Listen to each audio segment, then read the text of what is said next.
السلام عليكم ورحمة الله تعالى وبركاته.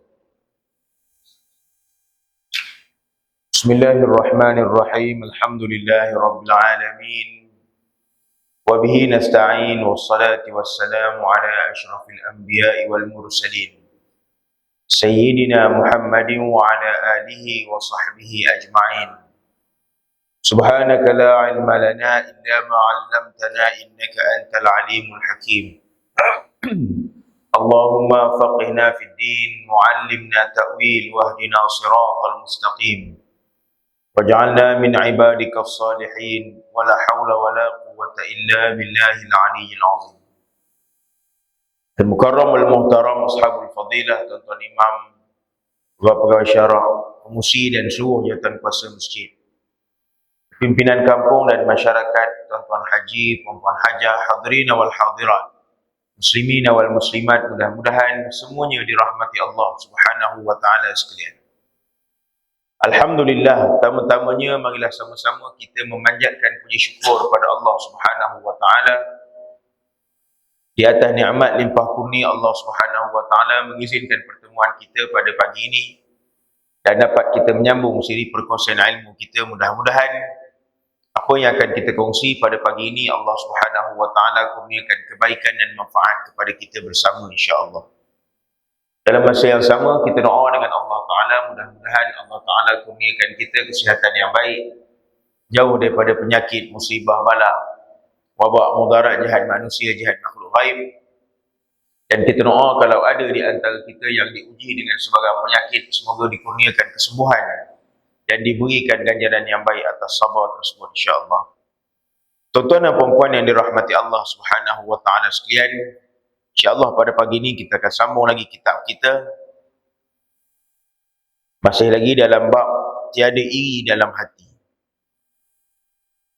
Kata musannif pengarang kitab, kami meriwayatkan sebuah hadis mauquf dalam kitab Al-Musnad oleh imam yang disepakati kekuatan hafazan hadis dan ketokohannya, Abu Muhammad Ad-Darimi rahimahullahu ta'ala, daripada Ali bin Abi Talib radhiyallahu anhu, beliau berkata,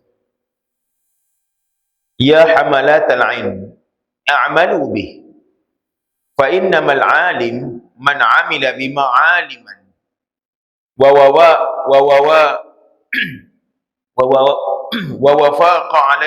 wafaqa ilmahu amaluhu wa sayakunu aqwamun yahmiluna al-ilma la yujawizu taraqiyahum yukhalifu amaluhum ilmahum wa tukhalifu sariratuhum ala niyatahum yajlisuna hilaqan yubahi ba'duhum ba'da hatta innar rajul la yaghdabu ala jalisihi ay yajlisa ila ghairihi wa yad'ahu ulaika la tas'adu a'maluhum min majalisihim tilka ila Allah ta'ala. Kata Sayyidina Ali radhiyallahu an dalam sebuah hadis mauquf, artinya, wahai pembawa risalah ilmu, beramallah dengan ilmu itu. Sesungguhnya orang yang berilmu itu ialah orang yang beramal dengan ilmu yang diketahui dan amalannya selari dengan ilmu. Kata Sayyidina Ali radhiyallahu anhu, dia kata apa dalam sebuah hadis? Dia kata apa? Orang yang ada ilmu, orang yang bawa ilmu, orang yang belajar ilmu, orang yang mengajar ilmu, apa sahaja yang bersekitar dengan ilmu ini, maknanya penerima ilmu, pengajar ilmu, orang yang memegang, yang mengetahui ilmu. Siapa orang ni tuan-tuan? Kita lah. Kita walaupun bukanlah ulama sekalipun, walaupun kita ni bukan tok guru pun, tetapi kita ni orang yang diberikan ilmu oleh Allah Ta'ala melalui kuliah-kuliah, melalui pembelajaran yang kita hadir, sama ada secara khusus ataupun secara tidak khusus, secara formal atau tidak formal. Maka kata Sayyidina Ali apa? Fa innamal alim man amila bima aliman wa wafaqa ilmuhu amaluhu. Dia kata apa? Beramallah dengan ilmu itu. Bila mana kita dapat satu ilmu, kita dikhabarkan tentang sesuatu ilmu dan kita ada pengetahuan tentang ilmu tersebut, dia kata apa? Beramallah dengan ilmu tersebut. Itu syarat dia. Bila kita dapat ilmu, apa tujuan kita ada ilmu? Kita bukan nak lawan siapa lagi pandai. Kita bukan nak berlawan siapa lagi pandai. Kita bukan, kalau kata kita ni pandai, orang hormat kita, bukan macam tu yang kita nak. Tetapi kita tahu ilmu yang kita ada, ilmu yang kita cari, ilmu yang kita nak, ini tujuan dia apa? Untuk kita beramal dengan ilmu tersebut. Sebab itu disebut apa? Orang yang ada ilmu tetapi tidak beramal dengan ilmu dia, ibarat pokok tapi tak ada buah. Tuan-tuan, kita dah lah ilmu tak banyak. Maksud saya yang cakap, kita ilmu tidak banyak. Adalah sikit-sikit ilmu, orang kata, lepaslah fiqh fardu ainnya, lepaslah sikit bab akidahnya, lepaslah sikit bab tauhidnya, lepaslah sikit bab tasawufnya. Dahlah ilmu tak banyak. Amal pula tak nak ikut ilmu. Kalau ilmu tu banyak, amal tu sikit, boleh tahan kira lagi, adalah amalan juga. Kita dahlah ilmu tu sikit, amal lagi sikit. Maka dia kata apa? Beramallah dengan ilmu tersebut. Kenapa dia kata apa? Sesungguhnya orang yang berilmu ialah orang yang beramal dengan ilmu yang diketahui dan amalannya selari dengan ilmu. Dia kata apa? Orang yang berilmu ialah orang yang beramal dengan ilmu yang dia ada. Seseorang itu kita tak boleh kata dia alim kalau dia hanya ada ilmu, dia mengajar ilmu tapi dia tidak beramal dengan ilmu dia. Kita datang kuliah, pergi masjid, pergi balik siang malam, tapi tak beramal dengan ilmu yang kita ada. Kita tambah ilmu, kita dengar ancaman neraka, kita tahu adanya balasan baik, adanya syurga, kita tahu balasan azab, adanya neraka, adanya azab kubur, adanya dosa. Tetapi amalan kita tu tak selari dengan ilmu yang kita ada. Amalan ilmu kita, ilmu itu tidak menjadikan kita orang baik. Ilmu yang kita ada tak jadikan mulut kita mulut orang soleh. Ilmu yang kita ada tidak menjadikan kita berakhlak dengan akhlak ilmu. Kata Sayyidina Ali apa? Orang yang berilmu itu ialah orang yang beramal dengan ilmu yang diketahui. Dan dia kata apa? Amalannya selari dengan ilmu. Tu dia pula. Kita bukan hanya melakukan amal ibadat saja, tetapi amal ibadat yang kita buat mesti selari dengan ilmu. Itu yang saya ulang-ulang dengan tuan-tuan berpuluh-puluh kali. Di mana-mana kuliah saya mesti sebut benda ini. Saya kata apa? Ramai orang beribadat, tetapi ibadat tanpa ilmu tak boleh. Kita nak beribadat, syarat sebelum beribadat mesti ada ilmu dulu. Ilmu tu kena ada. Supaya ibadat yang kita buat mesti dengan ilmu. Kalau tidak, orang tanya, kenapa macam ni? Ikut-ikut orang. Ini yang tak tahan ni. Bila mari orang cerita pada kita perkara-perkara yang baru, kerana ketidak ada ilmu kita itu, kita ikut. Sedangkan apa yang disampaikan itu mungkin tidak betul. Hari ini tuan-tuan cuba tengok di media-media sosial. Saya minta maaf kalau saya sebut. Orang yang menjadi guru-guru agama ekspres.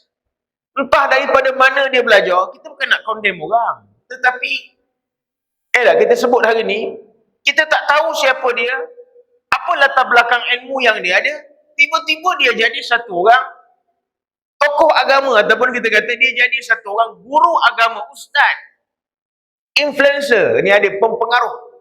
Entah daripada mana-mana kita dengar, kita tak tahu dia belajar kat mana pun. Latar belakang akademik, latar belakang ilmu dia, kita tak tahu. Tapi dia popular. Dia bercakap di TikTok, orang tengok ramai. Dia bercakap di media-media sosial, di Facebook, di Instagram. Dia ada pengikut dia. Follower, dalam istilah hari ni dipanggil follower. Dia ada ramai orang follow dia.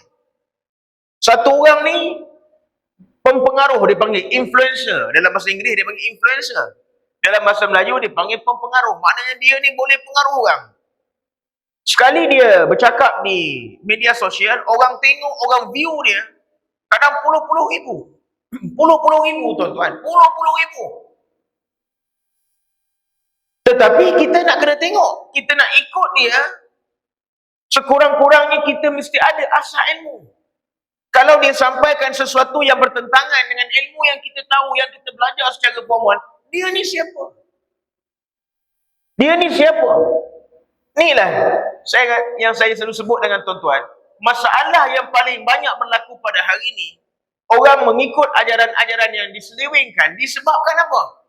Mengikut orang tanpa dasar ilmu. Ini masalah dia. Orang cakap dengan kita macam ni, macam ni, macam ni. Sebab itu bila orang cerita dengan kita, hari ni di atas kesibukan masa, contoh dia sebut kan, dengan sibuk masa, dengan singkatnya masa dunia ini, tanda-tanda akhir zaman disebut, contoh. Maka kita nak buat ibadat kadang-kadang terkejar-kejar. Jadi agama ni bukan satu agama yang menyusahkan. Agama ni memudahkan urusan manusia. Oh, bunyi sedap. Makna dia apa? Dia kata apa? Kalau agama itu memudahkan, dalam masa yang sama jangan kita tinggalkan fardu-fardu yang ada, maka mungkin kita boleh sembahyang pakai niat. Orang dengar, oh betul juga. Islam ni agama yang memudahkan. Kenapa nak susah-susah? Kalau kita dalam jam, takkan tak sembahyang. Baik niat dia, niat kau sembahyang juga. Kita dengar, oh betul, ada logiknya. Dia main logik akal manusia. Bila main logik akal manusia, dalam keadaan kita tak ada ilmu, kita terimalah pasal dia ni ada pengaruh. Dia pakai ketayap sikit, pakai serban sikit, buburlah serban sikit atas bahu gaya-gaya. Ada watak, kita kata watak orang agama lah. Orang ikut dia, orang dengar, orang beramal dengan dia. Dah kita belajar puluh-puluh tahun ni apa kerja? Macam mana boleh menyeleweng macam ni? Ni yang kita sebut apa tuan-tuan? Bila kata nak beramal, mesti dengan ilmu. Sebab itu disebut, dia kata apa? Seorang abid yang beramal. Dengan seorang, dia kata apa? Seorang yang berilmu lebih utama kedudukannya daripada seorang ahli ibadat yang beramal tanpa ilmu. Seorang alim, maknanya seorang yang berilmu, tetapi kurang amalan dia, lebih baik daripada seorang ahli ibadat, abid dipanggil. Tetapi abid itu tidak beramal dengan ilmu. Maknanya dia beramal tanpa ilmu. Dia beribadat je tapi tak ada ilmu. Lebih baik orang berilmu yang tidak ada amal daripada orang abid yang beramal tanpa ada ilmu. Sebab itu jangan jadi ahli ibadat tak ada ilmu. Bahaya tuan-tuan. Sebab itu saya pernah cerita dengan tuan-tuan tentang seorang lelaki. Cerita itu ditulis dalam kitab Abdul Samad Al-Palembani, cerita tentang apa? Seorang lelaki namanya Barsisa kan? Barsisa. Seorang lelaki yang menjadi ahli ibadat yang kuat. Tetapi matinya orang kafir. Bayangkan. Seorang ahli ibadat yang kuat tapi mati kafir. Disebabkan apa? Kerana dia beribadat tanpa ada ilmu. Kejar ibadat, kejar ibadat. Tapi tak ada ilmu. Tak ada ilmu. Inilah yang kita kata beramal mesti dengan ilmu dan selari dengan ilmu yang kita belajar. Dia kata apa tuan-tuan? وَسَيَكُونُ أَقْوَامٌ يَحْمِلُونَ عِلْمًا لَا يَجَاوِزُ تَرَاقِيَهُمْ يُخَالِفُ عَمَلُهُمْ عِلْمَهُمْ. Dia kata apa? Suatu hari nanti, kata Sayyidina Ali, akan datang, kata dia, akan muncul kumpulan manusia yang membawa risalah ilmu, namun ilmu itu tidak melepasi tulang selangkanya, tidak masuk ke dalam hatinya. Makna dia apa? Akan datang satu zaman nanti, dia kata apa? Ada orang mengajar ilmu, ada kumpulan-kumpulan ilmu, ada majlis-majlis ilmu. Tetapi dia kata apa? Majlis ilmu berjalan, tok guru mengajar, anak murid dengar, baca kitab itu, baca kitab ini, macam faham pun dalam sudut ilmu mungkin faham, tapi dia kata apa? Ilmu tersebut tidak melepasi tulang selangka dia pun tak. Apa maksud dia tuan-tuan? Ilmu tersebut tak masuk pun dalam hati. Belajar, kuliah agama banyak. Kuliah akidah, kuliah tauhid, kuliah itu, kuliah ini. Bersepah-sepah ada hari ni. Masuk renjap, cerita. Isra' Mi'raj. Ya tak? Cerita semayang. Bukan main semangat. Penceramah kita undang, penceramah yang ada nama. Undang. Masjid buat program. Tapi, masuk tak ke dalam hati kita? Bila kita bahas soal Isra' Mi'raj, kita tentu membahaskan dua tiga perkara besar. Antara dia apa? Tentang keyakinan dan keimanan kepada Allah. Percaya kepada perkara-perkara gaib. Bahas tentang perkara itu. Sedangkan kita sendiri percaya tak perkara gaib? Macam percaya, tapi dosa pahala tu perkara gaib. Takut tak kita dengan dosa pahala? Semayang lewat, tak rasa apa pun. caci maki orang, kutuk orang, kritik orang, cerca orang, aibkan orang. Itu semua dosa. Dosa tu apa? Dosa tu neraka. Macam ketika mana dia buat itu, macam dia tak tahu dia dapat dosa. Ini yang kita sebut tuan-tuan. Sampai masa nanti, macam kita tanya orang main nombor ekor lah. Tanya orang main nombor ekor. Tanya dia. Cuba tanya dia kawan-kawan tuan-tuan. Kawan-kawan kita kan. Kita pun tahu siapa kawan-kawan kita yang uhara macam tu. Kita kenal. Tanya dia. Main nombor ekor ni, apa hukum dia? Tanya dia. Tanya dia. Main nombor ekor ni dosa tak dosa? Dia akan jawab haram. Tentu dia kata haram. Kalau dia kata halal, tuan-tuan pergi hantar di hospital. Gila dah tu budak ni. Takkan ada orang kata halal. Tanya yang main nombor ekor tu. Yang tengah tulis nombor tu. Apa hukumnya main nombor ekor ni? Tentu dia kata haram. Dosa tak? Dosa lah. Ini yang kita sebut. Sampai masa nanti tuan-tuan, manusia ni ilmu ada. Tapi ilmu tu tak lekat dalam hati. Ilmu ni tak lekat dalam hati. Sepatutnya bila tahu haram, jangan buat. Tapi kenapa dah tahu haram, dah tahu dosa, buat juga. Apa problem? Ni dia sebut. Dia kata apa tuan-tuan? Amalan mereka bertentangan dengan ilmu sendiri. Dan perbuatan mereka ketika sendirian bertentangan dengan perbuatan secara terang-terang. Dia kata apa? Sampai masa nanti, dia belajar ilmu, dia mengetahui ilmu, dia dapat ilmu, tetapi amalan dia bertentangan dengan ilmu tersebut. Amalan bertentangan dengan ilmu tersebut. Dan lebih teruk lagi dia kata apa? Amalan dia waktu dia sendiri dengan waktu duduk dengan orang ramai, waktu terang-terang beza. Ni dia. Ni akhir zaman nanti, satu masa nanti. Dan mungkin kita dah di zamannya. Mungkin kita di zaman dia. Satu orang datang dalam satu image, yang lain bila mana dia sendiri, image dia lain. Image dia lain. Satu orang duduk depan masyarakat, orang hormat dia. Dia kita nampak dia lelaki soleh, seolah-olahnya inilah lelaki Melayu terakhir contohnya. Contohlah. Belakang kita ataupun waktu dia sendiri, waktu dia tak ada orang, macam orang gila rupa kita tengok dia. Tak? Saya tengok dalam cerita TV dulu yang berlakon di Kuala Sungai Baru.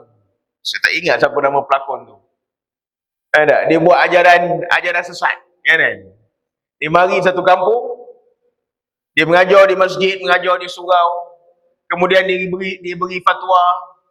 Dia beri fatwa. Kelakar cerita tu kelakar. Tak?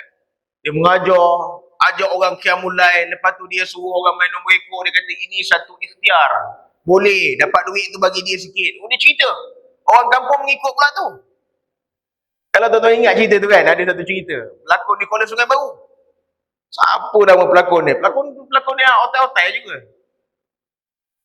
Bila dia balik rumah, dekat bukan main. Depan orang ramai berzikir, berwirid, begitu begini. Bertasbih tak tinggal, bercelak. Balik rumah buka lagu rock tuan-tuan. Orang tak nampak buka lagu rock. Cerita ni, itu kita kata, akhir zaman nanti, orang akan bermuka dua. Bila depan orang ramai, dia bawa satu image yang berbeza dengan diri dia seseorang. Sedangkan agama tak ajar kita macam tu. Agama mengajar kita bagaimana? Depan Allah Ta'ala, 24 jam kita berada. Sama ada depan orang ramai, atau kita bersendirian, amalan kita, akhlak kita, perangai kita, dia tidak boleh berubah. Dia tidak boleh berubah. Kalau kita jenis semayang, memang kita orang semayang punya orang. Tak kira lah. Kalau kita di rumah pun kita semayang sunat. Kalau kita di masjid pun kita semayang sunat. Kadang-kadang saya tanya tuan-tuan, cukuplah ini untuk diri kita kan. Kalau kita datang masjid, kita semayang jemaah, kita boleh duduk berwirid begitu begini. Panjang wirid kita. Cuma nak tanya, kalau kita semayang seorang di rumah, kita buat tak wirid-wirid macam tu? Ni nak tanya, ni jawab sendiri kan. Saya pun tak nak baca muka seorang letih begini. Tapi sendiri fahamlah. Kalau kita beribadat seorang diri di rumah. Ada? Kalau kita datang masjid, kita menghadap Tuhan, pakai jubah, pakai baju lawa-lawa. Wangi-wangi, letak minyak wangi. Kerana kita kata apa? Memakai wangi-wangian itu sunat. Nak tanya, kalau kita sembahyang subuh di rumah, baju kita macam mana? Baju bangun tidur? Gosok gigi ke tidak? Ni nak tanya ni. Kenapa bila kita ibadat di rumah, kualiti ibadat jadi lain, bila depan orang ramai di masjid, di surau, ibadat kita berkualiti lain. Sedangkan tak sama ke Tuhan di masjid dengan di rumah? Apakah Allah Ta'ala beri pengecualian kita berada di rumah dengan keringanan ibadat itu? Dah lah tak pergi masjid, sembahyang kat rumah pula. Lepas tu buat sambil lewa pula. Berbeza bila kita pergi depan orang ramai. Oh, kan main. Masuk masjid sembahyang sunat. Belum subuh, kata dia. Oh, bagus. Pasal pahala ada. Oh, cerita dengan orang. Bangun, jangan duduk sembahyang sunat. Ini pahala besar. Tapi bila kita di rumah macam mana? Tunggu azan. Dengar azan baru bangun. Ambil air sembahyang. Terus sembahyang subuh. Tak ada wirid. Doa pun pendek. Baju pun baju tidur. Basah orang tanya, rumah tanya, bang, ini kesadai wuduk ke air basi apa? Sampai macam tu pakaian kita. Tapi bila pergi masjid, kerana nak menjaga imej kita depan orang ramai, jadi nak tanya, kita beribadat kepada Allah untuk pandangan Allah atau beribadat kepada Allah untuk pandangan manusia? Yang mana satu yang kita buat? Ni dia sebut apa ni? Akhir zaman nanti, satu masa nanti, kumpulan manusia akan ada yang macam ini. Ni ada. Kemudian kata Sayyidina Ali apa? Ni dia. Mereka duduk di dalam majlis-majlis dan berbangga-bangga sesama sendiri, sehingga ada seorang pemuda berasa marah terhadap orang semajlisnya yang menghadiri majlis ilmu orang lain dan meninggalkannya. Dia kata apa? Ni dia. Akan datang nanti tuan-tuan, satu zaman di mana apa? Kita berbangga-bangga dengan majlis kita. Majlis kita lah majlis yang paling baik. Sehingga kalau orang tak pergi majlis kita, orang tak datang majlis kita, macam orang ni nak keluar agama. Sebagai contoh saya sebut. Hari ni kita tengok banyak majlis. Majlis ilmu ada, majlis zikir ada, majlis selawat ada. Kalau kita datang, ada kita dengar penceramah-penceramah ataupun orang-orang yang terlalu meninggi-ninggikan kemuliaan majlis dia sehingga mengecik-ngecikkan majlis orang lain dengan cerita-cerita bohong kadang-kadang. Tengok ada buat majlis selawat tu bagus, tapi cerita yang mengarut-ngarut tu tak bagus. Dia kata apa? Saya orang nak kutuk, nak kritik saya. Saya tak heran. Tapi kita kena cakap betul. Kadang-kadang kita tengok orang buat majlis-majlis selawat. Saya sendiri pun hadir. Kalau saya ada ruang, saya pun hadir. Saya minat benda-benda macam tu. Kasidahnya, syair Arabnya, saya minat. Tetapi bila mana ada penceramah-penceramah yang menyebut, Alhamdulillah, saat kita berkumpul hari ini, saya nampak Rasulullah datang. Ini cerita tak tahan. Cerita Nabi datang. Nak menunjukkan kepada orang, hebatnya majlis kita, bukan manusia je datang, Nabi pun datang. Nak tanya, pasal apa Nabi datang? Dia kata sebab, bila mana majlis-majlis selawat ni, Nabi datang. Jadi, jemaah pun bila dengar, Nabi datang, Nabi duduk sebelah siapa ni tadi? Rasa excited, rasa besar diri, balik cerita ke orang, kau tak datang malam tadi, rugi kau. Kau tahu tak majlis yang aku pergi malam tadi, Nabi datang. Dia rasa bangga benar dia.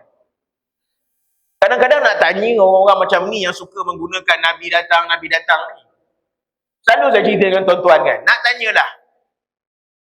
Kalau dia menggunakan hujah, kata Nabi datang, ini yang kita kata ada perkara perlu hujah.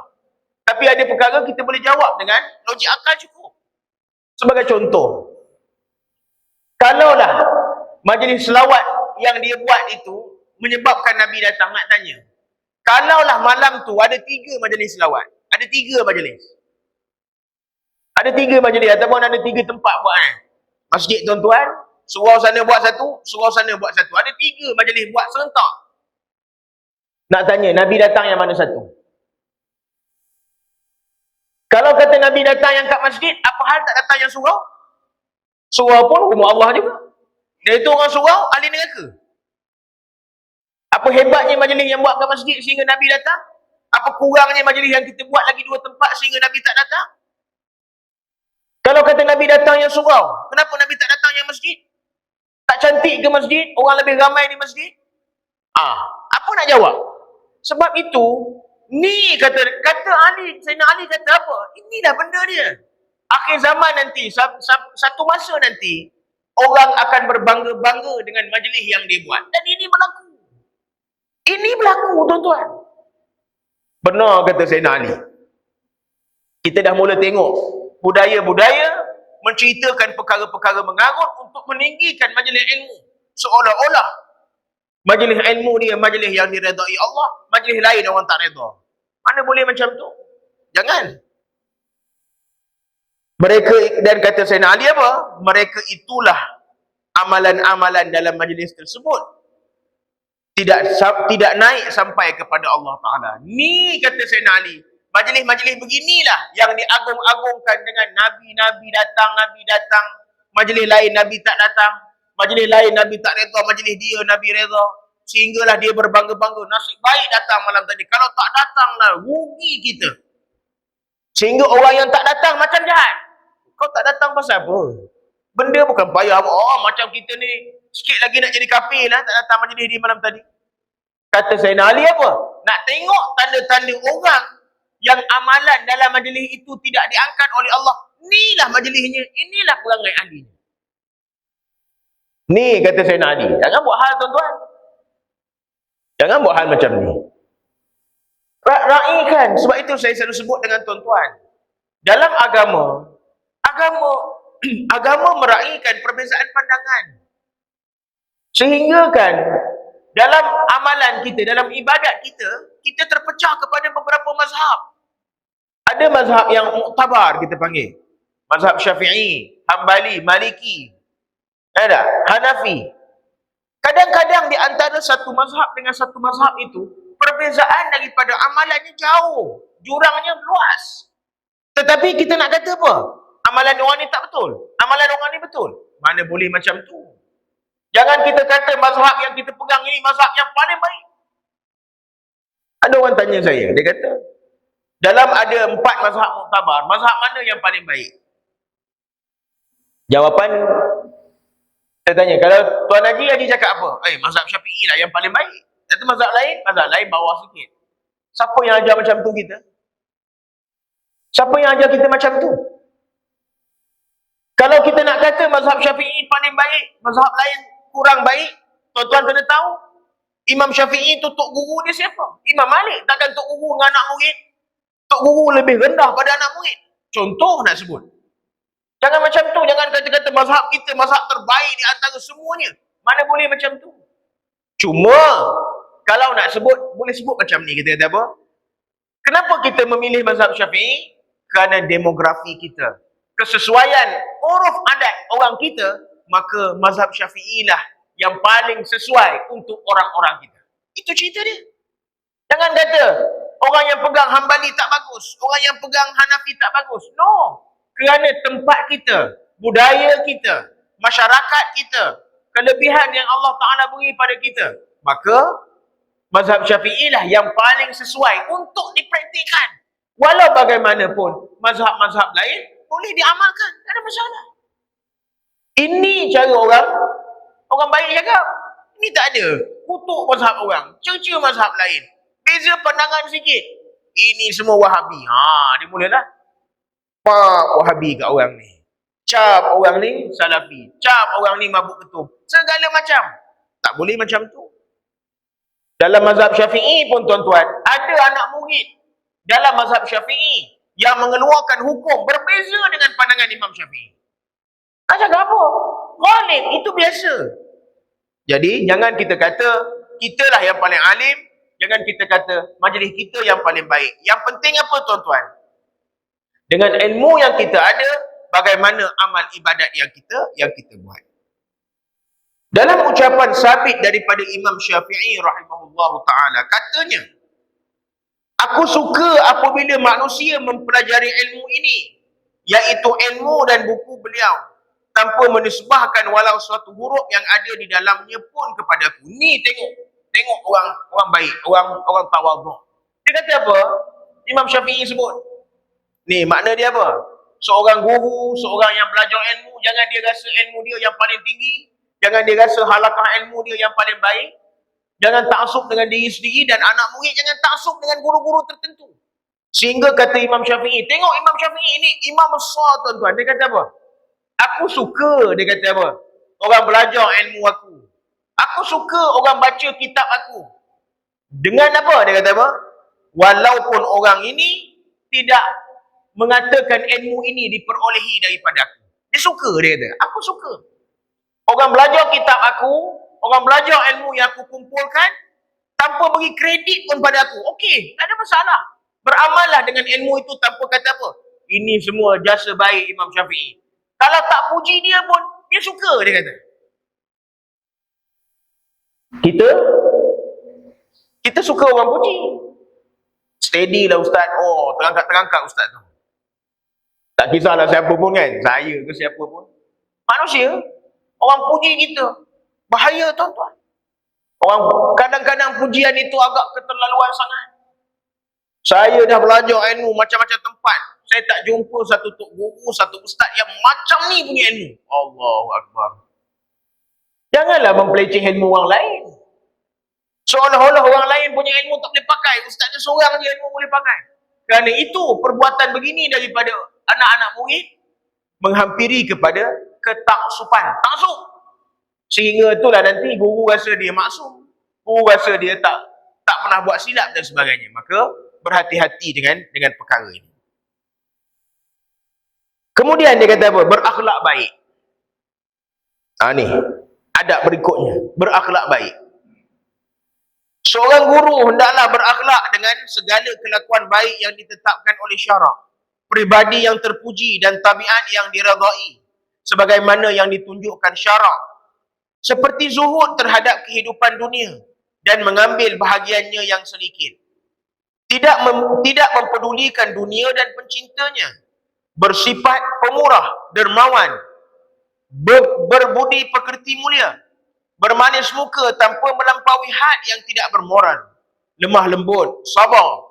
Berusaha menjauh diri daripada kerja yang hina iaitu maksiat. Melazimi wara'. Khusyuk, tenang, wibawa, rendah diri. Menjauhi gelak ketawa dan banyak gurau senda. Berhenti sekat dulu, panjang. Dia kata apa tuan-tuan? Seorang guru, sama ada seorang pemberi ilmu termasuklah orang yang menerima ilmu. Orang yang belajar dengan orang yang mengajar. Perlu berakhlak nak dapat ilmu yang baik ni. Kita seorang guru nak beri ilmu baik kepada anak murid supaya ilmu itu ada berkatnya.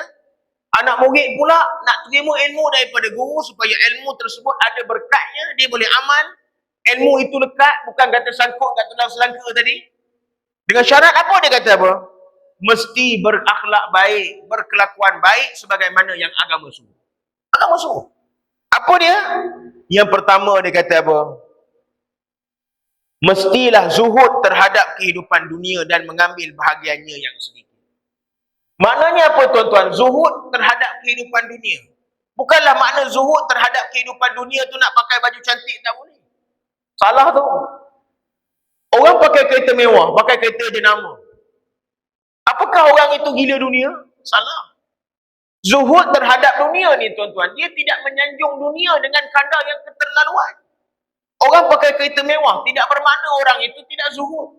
Orang pakai baju mahal, itu tidak bermakna orang itu tidak zuhud. Tetapi, yang disebut zuhud itu, dia pakai kereta mewah. Tetapi, kecintaan dia kepada harta dunia tidak melampau. Itu zuhud. Jangan cinta dunia melampau-lampau sangat. Nak pergi masjid, kereta 3-4 biji kat rumah. Ada tak? Kereta baru-baru. Semua Continental punya kereta. Continental ni istilah dia kereta imported car. Imported car. Mana kereta luar negara. Daripada pintu boleh buka sendiri sampai daripada pintu kena buka sendiri sampai pintu automatik buka. Daripada, jangan kata pintu kereta dia bukan pintu je buka, bumbung pun boleh buka. Punyalah kaya je nak sebut, mewahnya kereta dia. Siap-siap nak pergi masjid sembahyang subuh. Keluar-keluar, alamak, air hujan lah. Alamak, tak dapat nak pergi masjid. Ada rumah tanya, bang, dah siap-siap pergi masjid? Tak jadi. Nak pergi macam mana hujan lebat? Kata dia. Kita tengok kereta 4 biji rumah.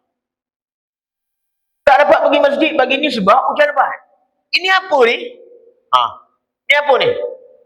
Omah dia kata, bang, kereta kita ada, pakailah kereta. Semalam baru basuh kereta. Allah, kereta baru basuh semalam. Baru basuh semalam. Dia basuh kereta mahal ni tuan-tuan. Dia bukan boleh basuh macam kita basuh. RM20. Tak ada. Dia dipanggil premium wash. Premium wash, biji kereta, RM70, RM80, RM120. Itu premium wash. Rasa dia, kalau dia dah bayar, dia dah basuh semalam bayar RM70. Kalau dia pakai kereta tu, rugilah RM70 dia. Itu orang cinta dunia. Ramai macam tu kan? Kadang-kadang kita pun macam tu juga. Alamak, kereta baru basuh semalam nak pergi masjid macam mana ni? Nampak. Itu makna dia orang cinta dunia. Kalau kata zuhud, dia tahu. Apa benda yang boleh dikurangkan untuk Allah Ta'ala dalam hidup ni? Apa yang boleh dikurangkan untuk Allah Ta'ala? Kalau kata dia terpaksa redah jalan lumpur sekalipun untuk dia mencapai kepada Allah Ta'ala, dan dia faham keredaan Allah Ta'ala itulah yang membolehkan dia dapat segala nikmat yang ada pada hari ini. Agak-agak tuan-tuan, tanah lumpur pun digempuh dengan kereta. Kalau dia faham macam tu, itu makna orang yang zuhud dengan dunia. Dunia ni tak dekat. Sebab itu, kata Sayyidina Ali, dia kata apa? Ada? Kata Sayyidina Ali lah. Sayyidina Ali kata, dalam satu pepatah, dalam satu kata-kata yang baik, dia kata apa? Wujudil mu'min fid dunya laisa tamashkal. Manusia ni berada atas dunia. Orang beriman duduk atas dunia. Makna dia apa? Mengambil segala nikmat yang ada atas dunia ni tak jadi salah pun. Tuan-tuan nak pakai kereta mewah, nak pergi jalan luar negara, nak makan sedap-sedap, tak salah pun. Makanlah. Minumlah. Nak makan caviar, tak tahu caviar? Tahu kat mana dengar nama satu makanan dipanggil caviar? Telur ikan yang paling mahal kat dunia. Caviar ini sikit semangkuk kecil beratus harga dia. Telur ikan dia. Sedap belum tahu lagi. Caviar nama dia. Saya pun baru tahu juga binatang tu. Orang cerita dengan saya, ni caviar, ni harga mahal. Ni binatang caviar. Orang nak makan apa? Crab, king crab, Alaska crab. Makanlah. Tuan-tuan, kita ada duit makan. Saya tanya orang Alaska crab tu, satu ekor RM250 satu ekor. Ada sebelah tapak tangan ni RM250 Lebih kurang macam tu, yang merah besar tu. Jari banyak tu. RM250. Kalau kita beli ketam biasa setong. Kalau beli ketam biasa lah, dapat setong. Dia sekor Ada duit nak makan? Makan. Janganlah bila kita tengok orang makan, apa ni semua makanan ahli neraka ni. Jangan cakap macam tu. Dia ada duit nak makan. Fadhal maju. Allah Ta'ala kata apa? Kulu washrabu min rizqillah. Makanlah dan minumlah apa yang Allah Ta'ala rezekikan pada kamu. Cuma, apa kata Sayyidina Ali? Walakin mashkalatu an takuna dunya fi qalbil mu'min. Yang salah tu apa? Dunia duduk dalam hati manusia. Makna apa kita kata tadi? Satu orang mukmin nak mengambil segala kelebihan yang ada di atas dunia ni, dengan harta dia, dengan jawatan dia, dengan rezeki yang Allah Ta'ala beri pada dia, tak salah pun. Yang salah tu apa? Dia menolak akhirat, mencari dunia semata-mata. Kerana apa? Dunia duduk dalam hati dia. Kalau dia makan sedap-sedap, time orang bank pergi masjid, okey, tak ada masalah. Time makan, dia makan. Time ibadat, dia ibadat. Bila mana dia nak mencari dunia dia tidak lupakan akhirat. Orang macam ni silakan. Dia datang kuliah, semayang maghrib, lepas dengar kuliah, lepas isyak, balik isyak, dia pergi makan hotel. Boleh? Silakan. Dia mencari akhirat, tak ada masalah. Ni masalah dia. Masjid tak pergi makan hotel dulu. Itu yang tak betul tu. Nak kata makan hotel tu tak salah. Tak salah. Tapi sampai tak datang kuliah, pergi makan hotel, itu masalah apa? Itu yang disebut walakin mashkalatu an takuna dunya fi qalbil mu'min. Yang membimbangkan kita apa? Yang menjadi masalah pada kita apa? Dunia tu duduk dalam hati manusia. Duduk dalam hati manusia. Kereta banyak tapi tak boleh hadir. Orang beli kereta tuan-tuan. Ada saya tanya kawan saya, dia beli satu kereta. Tak pernah cerita dengan tuan-tuan. Beli Hilux besar. Saya antara edition yang terbaru, harga sampai RM250,000 Hilux baru. Pick up macam tu, 4x4 ni beli. Saya tanya dia, kau duduk rumah laki bini 2 orang. Nak beli Hilux ni nak angkat apa? Dia kata, tak ada apa nak angkat pun, tapi beli hailak. Saya pun buka tuan-tuan. Tengok dalam hailak dia, benda apa yang dia bawa ni. Tengok ada getah paip, ada penyapu, ada water jet. Tak? Saya tanya ni pergi mana ni? Dia diam tak cakap. Orang rumah dia cerita dengan saya. Dia memang mana-mana dia pergi, dia berjalan. Dia memang suka travel, berjalan, naik. Apa dia buat tuan-tuan? Singgah di masjid, mana-mana tandah yang kotor. Ini dah paip dia guna bersih. Tembak water jet dekat masjid. Ini beli kereta harga sampai 250,000. Tapi kereta dia digunakan untuk manfaat macam tu. Inilah orang, dunia tak lekat dalam hati dia. Ni contoh. Kita baru pakai kereta jenama Malaysia dah. Masuk masjid kotor, masuk tandas masjid dengan selipar kotor, kita seronok je bersihkan. Orang kaya-kaya tuan-tuan masuk masjid, tengok tandas kotor, dia bersihkan. Apa mulianya kita? Tinggi nau kita? Sampai perlu kita marah orang lain, cakap orang lain untuk buat kerja kita? Ni kadang-kadang kita, ni perangai kita. Ini kata orang zuhud dengan dunia. Saya sebut di kuliah beberapa tempat. Saya kata apa? Kadang-kadang kita kata apa? Orang-orang yang kita tengok dia zuhud dengan dunia, dia bukan orang tak ada duit, dia orang ada duit. Dia makan di kedai, contoh dia makan di R&R, dia makan menu yang mahal. Siap dia makan, ya tak? Kan di R&R tu orang kutip pinggan, betul? Orang kutip pinggan. Tengok yang tolak toli kutip pinggan tu orang tua. Orang dah banyak umur. Kadang-kadang kita tengok ni macam daya tak daya. Apa salahnya kita sebagai orang yang jauh mungkin lebih muda daripada dia? Yang kita makan ni keluarga kita. Kumpullah sisa makanan. Susunlah pinggan sikit. Kalau nampak dia macam penat, apa salahnya kita angkat pinggan kita, pergi letak dekat troli dia? Kita kata apa? Dia dah dibayar gaji, kerja dia memang kutip pinggan. Macam tu ke? Ni, punya lagak kita. Ni betul tak tuan-tuan? Lagak kita. Makan di kedai-kedai, kadang-kadang. Tak makan di kedai makan. Tisu kita nampak atas kaunter. Tak boleh bangun pergi ambil tisu. Dek, ambil tisu. Mentang-mentanglah kita datang sebagai customer. Ada arah-arah orang. Kita bawa duit. Ya tak? Komplain itu, komplain ini. Kadang-kadang keterlaluan. Makan, tengok kadang-kadang. Sudu tak basuh bersih. Tak apalah, nak komplain-komplain lah kan. Kalau saya, tengok, cakap dengan rumah. Dia kata, bang, sudu kotor. Basuhlah. Ada singki. Saya kata, nak panggil nak tukar-tukar sudu ni buat apa? Nak panggil-panggil sampai orang paling duduk ujung dapur, kita nak panggil nak tukar sudu kita ni, nak gaduh-gaduh ni buat apa?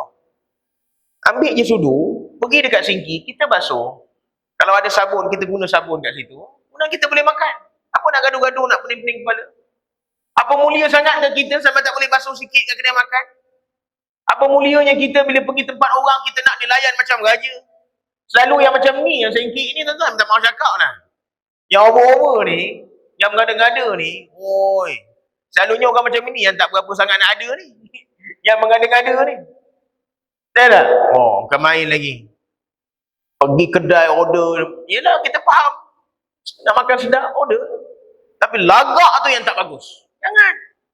Baik tu saya sebut, saya kata apa? Pepatah Melayu disebut apa? Ular menyusup akar, tak hilang bisa dia. Ada apa salahnya?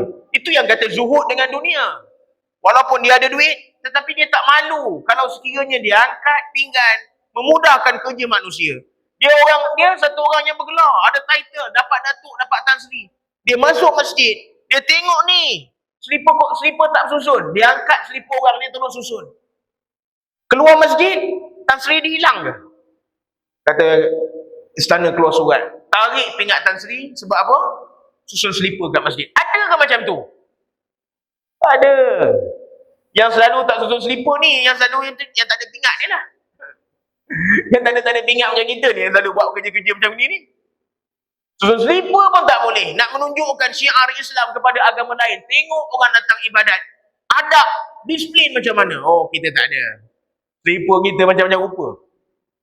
Saya tuan-tuan, pergi masjid, hari raya je saya tak susun selipar. Bukan tak susun, maknanya hari raya je tak susun selipar. Tak? Sebelah slipper letak belah sini, sebelah slipper letak belah sini. Ada sebab dia. Supaya orang tak curi. Setiap kali raya hilang slipper, tak tahan juga kita. Kena pergi sembahyang raya balik kampung. Kereta parking jauh. Jauh parking kereta. Keluar tengok orang rembat slipper kita. Aduh, nak berjalan nak tetap tu panas kaki. Duk fikir dah 2-3 tahun betul-betul kena macam mana cara, takkan nak masuk masjid tak pakai slipper pula. Jawab dia, letak sebelah sini sebelah, letak sebelah sini sebelah. Alhamdulillah, selamat nampak. Orang nak curi pun takkan curi sebelah je. Kan tak? Ni saya dah cerita pada tuan-tuan ni, kalau hilang slipper saya cari orang sini ni. Rahsia tu.